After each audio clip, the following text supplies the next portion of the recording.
నమస్తే, నేను విష్ణు నాగిరెడ్డి. తెలుగు ప్రజలందరికీ నూతన సంవత్సర శుభాకాంక్షలు అండి. అలాగే నా మిత్రులు ఎక్కడెక్కడున్నా నా మిత్రులకి, నా శ్రేయోభిలాషులకి, నన్ను ఇష్టపడే,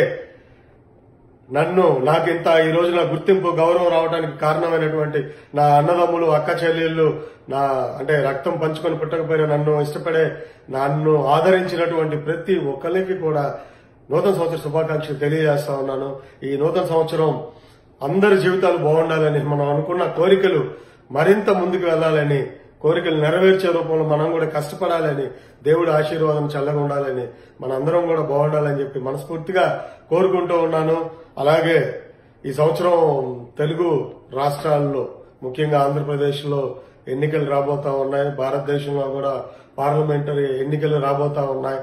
సో అందరూ కూడా కులం సాక్షిగానో మతం సాక్షిగానో ఓట్లు వేయకుండా మీ మనస్సాక్షిగా ఏ పార్టీకి ఓటేయాలనిపిస్తే ఆ పార్టీకి ఓటు వేసి మనమే కాదు ప్రజలందరూ కూడా బాగుండాలన్న ఒక మంచి సంకల్పంతో మీరు అందరూ ముందుకు రావాలని చెప్పి మనస్ఫూర్తిగా కోరుకుంటూ, ఈ నూతన సంవత్సరం 2019 మన ఇళ్లలో, మన ఫ్యామిలీల్లో వెలుగులు నింపాలని, ఆనందంగా ఉండాలని, ప్రతిదీ కూడా ఆవేశంతో కాకుండా ఆలోచన విధానంతో కూడినటువంటి మనం ఏది మాట్లాడినా ఏది చేసినా ఉండాలి అని చెప్పి నేను మనస్ఫూర్తిగా కోరుకుంటున్నాను. సో మనందరం కూడా ఆవేశం ఒక్క నిమిషం చాలండి, ఎంత కష్టాన్నైనా కుంగదీస్తుంది. కాబట్టి ఆవేశం వద్దు, ఆలోచన విధానంతో ముందుకెళ్తే మనం అనుకున్న గోల్స్ రీచ్ అవుతాం. నేను కూడా ప్రయత్నిస్తాను ఆలోచించి అడుగు వేయడానికి, ఆలోచించి ముందుకు వేయడానికి. ఏదన్నా మీ అందరితో కలిసి నేను నడుస్తాను. అందరం బాగుండాలి, మన ఫ్యామిలీలు, ప్రజలు అందరూ బాగుండాలని దేవుణ్ణి మరొకసారి మనస్ఫూర్తిగా కోరుకుంటూ, మీరందరూ కూడా చల్లగా ఉండాలని, ఈ నూతన సంవత్సరంలో మనందరికీ మంచి జరగాలని కోరుకుంటూ సెలవు తీసుకుంటున్నాను.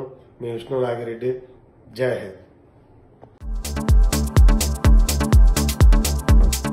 Please subscribe new waves. ఇలాంటి మరిన్ని మంచి వీడియోలు కావాలని కోరుకుంటున్నారా? అయితే పక్కనే ఉన్న గంట సింబల్ను క్లిక్ చేయండి. అలాగే సబ్స్క్రైబ్ చేయండి.